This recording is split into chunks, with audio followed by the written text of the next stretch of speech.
following program was provided by an independent producer solely responsible for its content. The opinions expressed do not necessarily represent the views of this station, its staff, board of directors, or underwriters. My name is Jasmine, and I am a recovering drug addict. My name is Richie Farrell, aka the Old White Junkie. And we are your hosts for Exit Team Nashua. Our mission is to bring recovery into the living room. Last year, over 72,000 Americans died of an accidental overdose. That's almost 200 Americans every single day. We will bring you guests with real-life experiences with addiction and recovery. Welcome to Exit Team Nashua. Hi, welcome to Exit Team Nashua. My name is Jasmine, and I am your host. Thank you for joining us. Thank you for being here with us today. I'm looking forward to today's show. As always, we always bring in like these wonderful guests on. I'm honored and privileged as the host of the show because a lot of guests I know, but I have been able to watch you since the very beginning of your journey, and there is no words that you can put to when you see someone get their life together and you see their soul shining and you see them that they have discovered their true purpose and that they are just walking through life with grace and dignity. There's just no words that I can put on it. So who are you? My name's Jessie. I've been sober for about 20 months from heroin addiction. There you go. Yeah. And I work for SOS Recovery Community Center. I'm a recovery friendly. What is SOS? Let's talk real quick before we get into you. SOS is a recovery community organization, and we're not a treatment center. We're just kind of like community resource. Exactly. So there's no charge to use our center. We support all pathways to recovery. We do like crisis navigation. We offer recovery coaching. It's a peer-to-peer based organization, and that's really where the power comes in. And I love it. It's been like life-changing for me to work there because, there's a great staff there, and they're really just about like empowering us to kind of like. So the center is a place where like anyone like off the streets that is in need of services could walk into your doors, and then you have, peer-to-peers that would help guide them to resources that could help them with whatever they're struggling with. Exactly. Okay. Yep. All right. That sounds amazing. Yeah. So, I mean, we do, there's people that have found recovery that come in and use the center throughout the day. We have different meetings. And there are people that are in active addiction that are seeking recovery. So there's people from like all walks of life, and it's just really powerful because, like you said, there's nothing like seeing somebody find recovery and keep it, So, yeah, I love. I've worked in treatment centers before, but it's a whole different thing. And what I kind of had this like expectation when I worked there that it was going to be like, because I'm a recovery coach as well, so I thought that like I was going to coach people and I was going to, take them from point A to point B. Yeah. And that's, obviously what we like ideally to do. But a lot of the times some people might not be there yet. So kind of part of our job is to just like love them along the way. I love that. Yeah. And it's just like someone might be homeless. Because it doesn't matter if you're ready or not, like you're worthy of love. Right. Yeah. Exactly. So just kind of meeting them where they're at. Exactly. You know what I mean? Because not everybody, I don't think most of us actually come into recovery ready for recovery. Exactly. So meeting them where they're at is like what we the number one thing we try to do. And you don't want to be persecutory. Persecuted? No. I don't know what you're talking about. I don't know. You don't want to make them feel uncomfortable and that they can't reach out for help. Exactly. You want to make sure that they're ready for it, and that when the time comes when they walk in that 20th time and they know you and they're like, you know what, I actually kind of want to do something now. Right. And these people have showed me love and kindness, and like there are people that care about me and that they feel supported, So it just kind of like helped me kind of check myself as far as my own stigmas, like, I'm accepting and stuff. But like when I've come so far from when I started working there, and just, you know, because like it gets kind of ingrained in us, our own viewpoints and like what we think it looks like, what we think recovery looks like. And we've just learned, I've been taught that, you know, recovery is what somebody says it is to them, you know, like somebody's in recovery when they're saying we're in recovery. What's that? How freeing for you. Yeah. To like, right. to escape your limited belief systems. Yes. Yeah. For sure. And it's kind of like, it was just empowering because those are kind of beliefs that like I always had. And, you know, I was like kind of trying to like figure out what I've been trying to say. And, you know, like SOS just does it all. So. And it's a good way for people to, again, not feel like they're being judged or anything like that. And their idea of recovery might be different than ours. And, you know, certain people that have gone through certain fellowships have a very rigid idea of what sobriety is. Right. Or what Well, it's recovery not even about is. sobriety. It's about connection. Exactly. Yeah. It's not even, someone doesn't want to be like, I'll use the word sober for like lack of a better term, but like, it's not what it's about. It's about just like living a life worth living and like however you want to live that life, you know? Yeah. Right. We don't even know who you are. Oh. I jumped right into Jessie. I know, it's cool. I like, you don't like me. It's okay. It's been proven over and over. Right. Bobby's a victim. Yes, Bobby. No, I'm a survivor. Okay. I'm a survivor. Okay. Verbiage. Okay. Use the correct verbiage. Okay. So, stop putting me down. Okay. All right. I apologize for our viewers who have never watched this show before. Could you please let them know who you are? Yeah. I'm Bobby. I am just, you know, another guy in recovery trying to help some people out and, you know, maybe bring a little humor to things because you don't have to be super serious all the time. Bobby and I will fight several times over the next 20 minutes. It's cool. I like No, she'll actually hit me though. God, you've got to stop saying that. I've never, ever done that, ever. Sure. People are going to start believing it. Sure. Okay. I mean, all right, you know, so just discount my pain, right? The opposite of addiction is connection. It's connection. And actually, it was funny because that you say that because so I'm in grad school getting my MSW, and we're doing a debate. Thank you.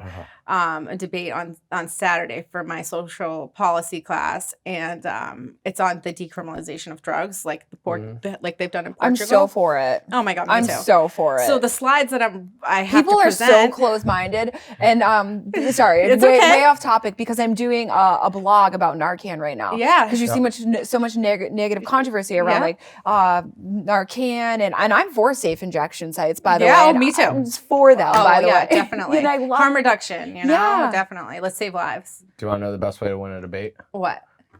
Put together their argument. I'm so scared. Like every point that they're gonna do. I know. And then counter it. I know. So don't do your own whole argument. Just figure out what they're gonna say and make sure that they sound wrong.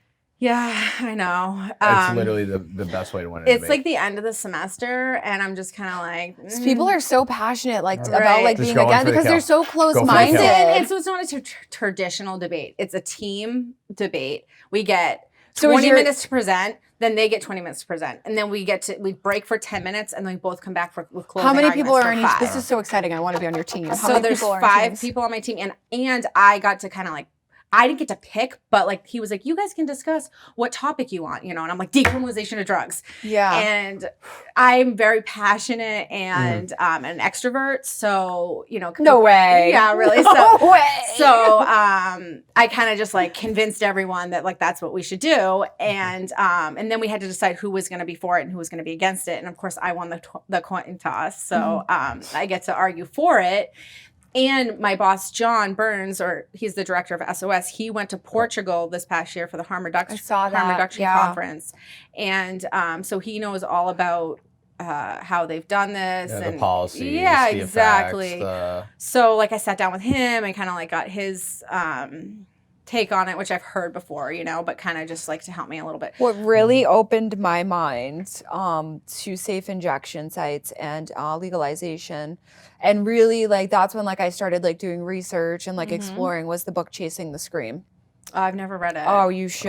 Yeah. The book Chasing the Scream, it talks about all of that, and you know, it talks about, you know, the success that Portugal has had, and it talks about, you know, like Vancouver with their safe injection sites. Yeah, I've seen the video. I forget what it's called, but there's a video on that.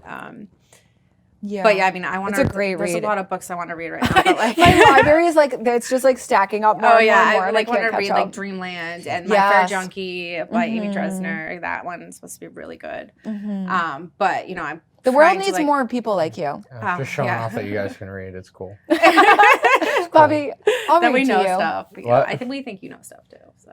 We'll read to you, or I'll get it for you on audio. Dude, Yeah, they have audiobooks Audible are- now. dude, That's those like are the saving best. my life. Audible, for I school, know. You know, Uh, I drive to work and like listen to like the chapters I need to read. So, but so I started this because the slides that I have to present on are about stigma and connection, and Okay. so like it's just like what I do. You know, so I was going to say, so do you think that SOS and recovery coaches and community resources as a whole are affecting the belief of stigma?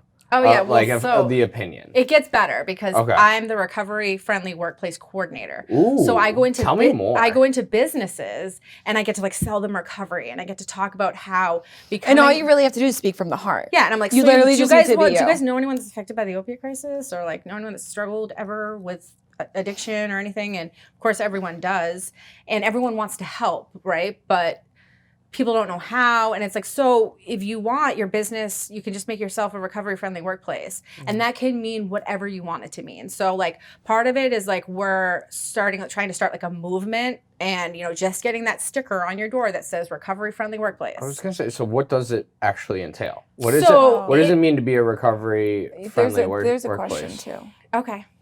You go first. So we want to try to give, ideally we would like to try to see people getting hired that are in recovery, maybe that are felons, you know, that'd be great.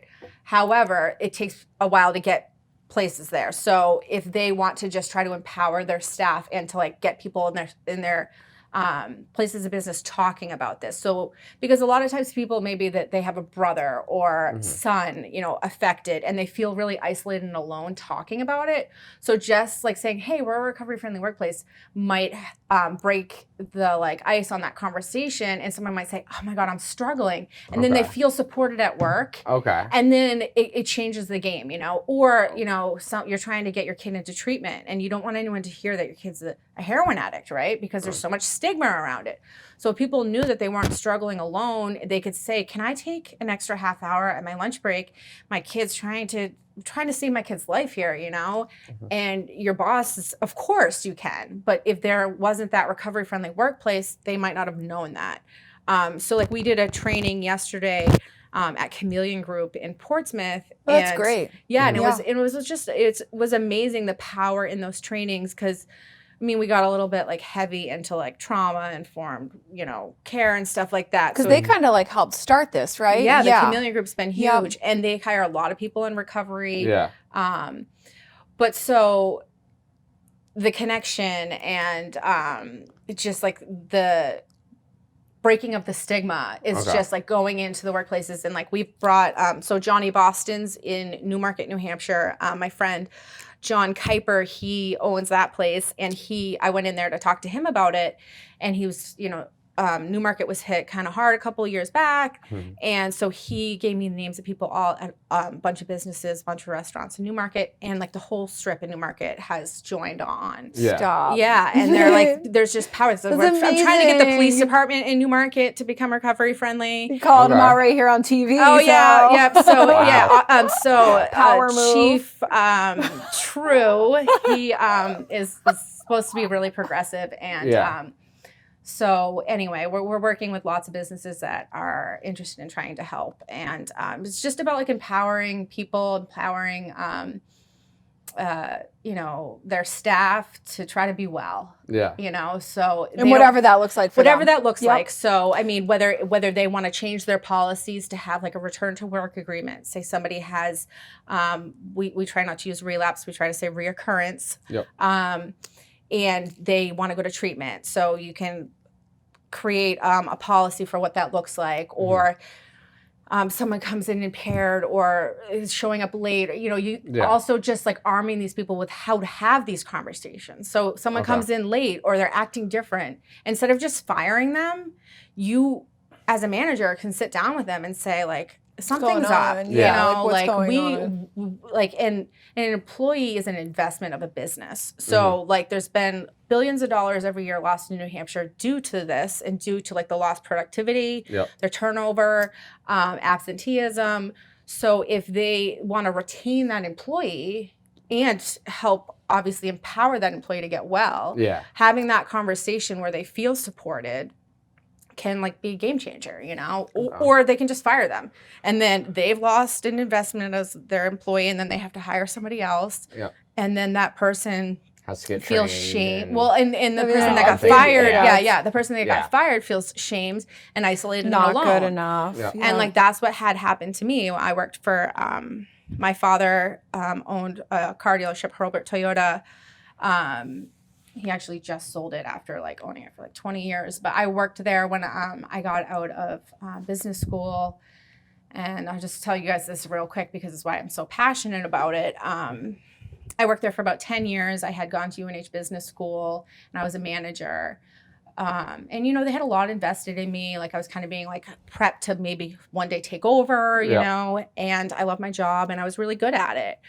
And after I had my son, you know, Percocets came into my life. And I got really addicted to Percocets and I started like showing signs of my disease, coming in late, you know, leaving during the middle of the day, all that kind of stuff. So once my dad found out that I was using Percocets, you know, it was like, you're fired. Get out. And he was angry.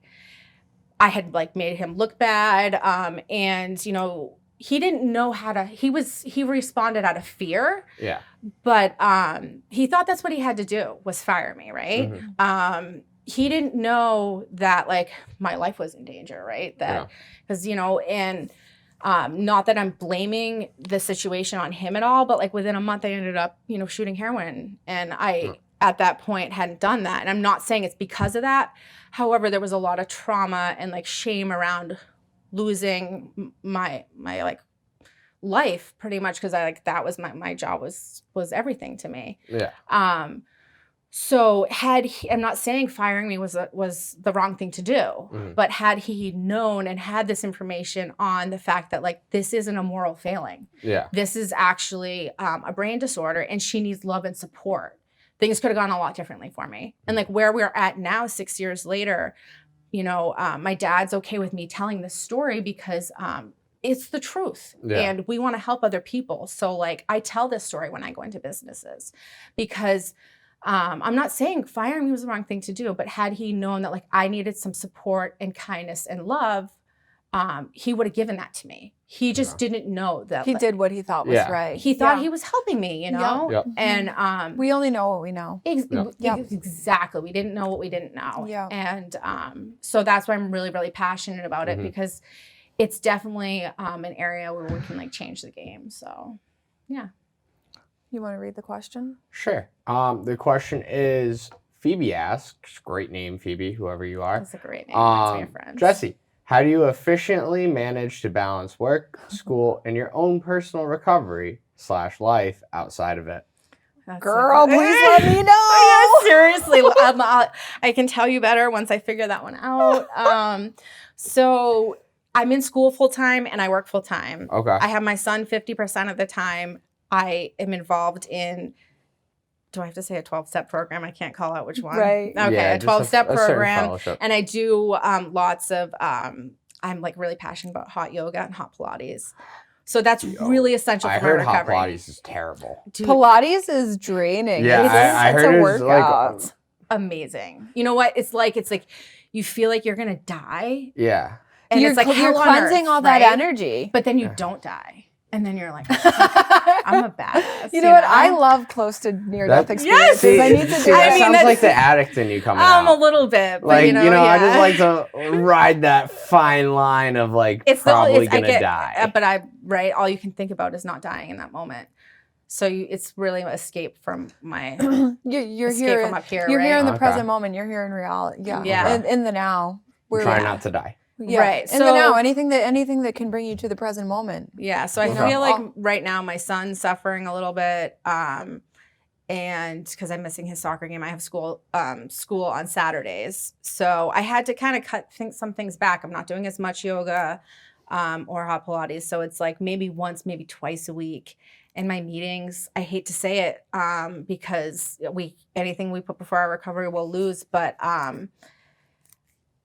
yeah, I need to work on it. I need to work on it. Me too. So, That's and why I I'm know laughing. it's very important. And I meet with my sponsor every week, and I do have the young people's meeting that I attend every Sunday. I try to get to 3 meetings a week. The last couple of weeks have kind of been a little Listen, bit, you don't have to defend yourself to me. No, but you do what you have to do week by week. Yeah. I mean- How do you do it? How do I do it? Yeah. Yes, Bobby. How do you balance? Um, I can't wait to hear this because Bobby balances about as well as I do. So so I think the wrong term. I don't think balance is the right term. Okay. That's my opinion, right? Because Okay. balance implies that you have it. Okay, that's good. That's good Right? stuff. Right. But like, it doesn't matter what it is. You're never gonna have perfect balance 100% of the time. There's gonna be times that like, you know what, something at work is going off, so I need to focus more on work, and some of my other things are gonna go down a little bit, but it's the most pressing matter at the time. Right? There's sometimes that my personal life is taking a pressing matter. So, you know, maybe I'm not working 50, 60 hours a week. I'm working the 40. You know what I mean? And it all depends. It's week by week, day by day of understanding what the needs are for that day and accomplishing those needs. And just doing the best you can, right? Yeah. Yeah. You know what I mean? And like, you make time for stuff. Mm-hmm. You know, if like I need to take personal, like attention to my personal life, I'm going to make time for that. Mm-hmm. If, you know, it's work, I'm going to make time for that. If it's continuing my program of recovery, you know, I might not want to do certain things for that recovery, but I'm going to do them, Right. you know? And if it's for my own personal well-being, like, I guess I'll get up at 5 and go to the gym in the morning, or I'll go to the gym at like 8:30 at night. Yeah. After everything, it depends on what it is, but basically it's understanding needs and, you know, going forward from there. But that was something that took me a long time to figure out and become okay with. Yeah, for sure. Is that a good answer? That's That's a great. great answer. Yeah. That's Yeah. a great answer. mine is work. My life is not balanced. I work sun up to sundown, 7 days a week. So, yeah. Do you ever let me ask you this, because I found it's happened to me a couple times and I never thought it would. Do you ever get tired of talking recovery? Like honest, real talk? Do I get tired of talking recovery? No. I think that sometimes my truth is that I get tired of not being, like, it gets draining not being genuine. Mm-hmm. I hear that. Yeah. So here's my thing, and this is actually something I've thought about since the beginning. I think we don't bring up enough about just being normal people. We always are super recovery related, and like that's like a negative connotation that people come away with or like get when they think about becoming a person in recovery is, I'm not gonna be able to do anything. Right. I'm just gonna be like one of those like standing in a circle chanting, Right. you know, and like there's something in the standing coffee. in a circle Right. chanting. You know what I mean? But like life doesn't have to be 100% recovery. You know, you have to always keep your recovery in mind, but you can do regular stuff. You can go out, you can have fun. You can be a part of your family. Yeah. Like not Well, everything's so we don't recovery-centered. get sober to stand. We get sober to walk and like live lives, you know. Yeah. And we need to do that. You want to ask it? Yeah, sure.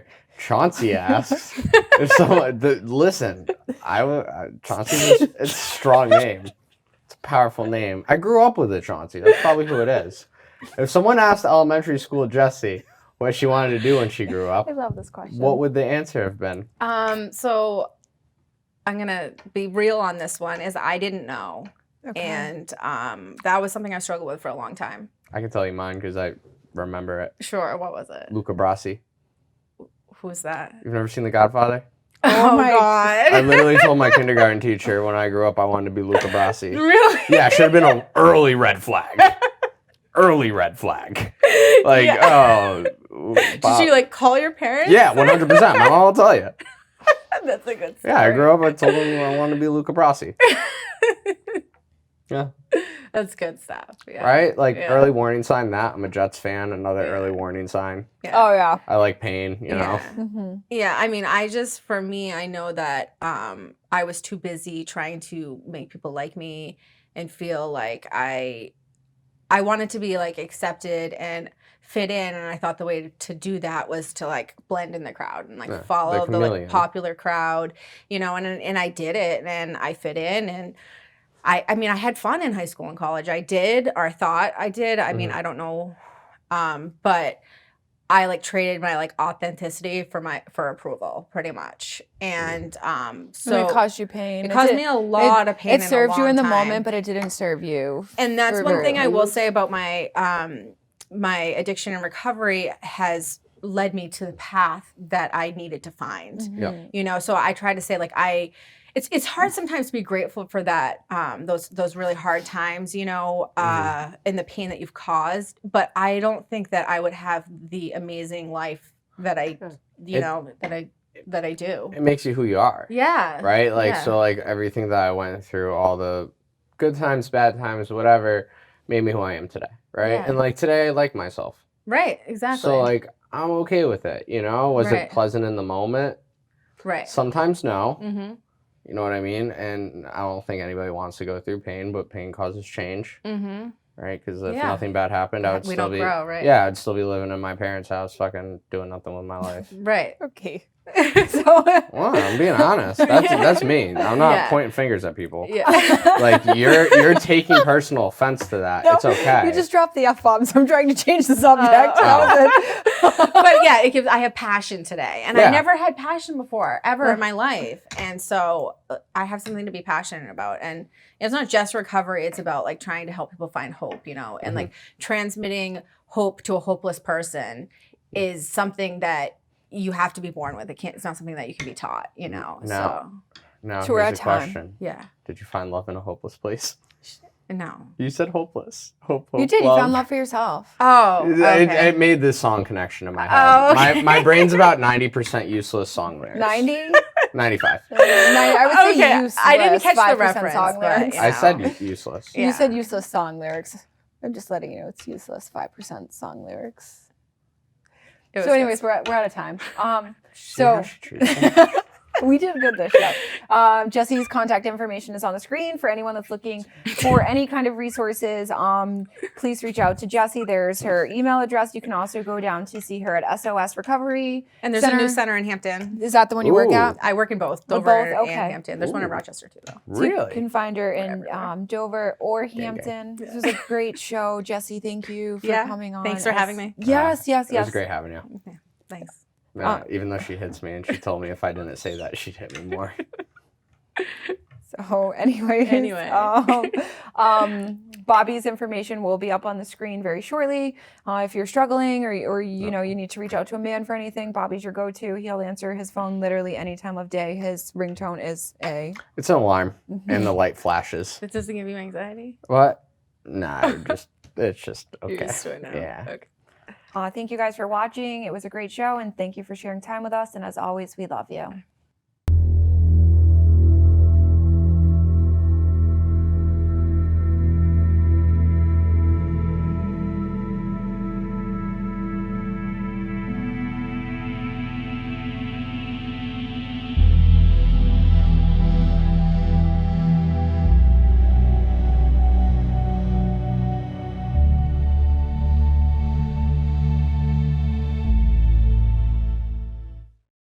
The preceding program was provided by an independent producer solely responsible for its content. The opinions expressed do not necessarily represent the views of this station, its staff, board of directors, or underwriters.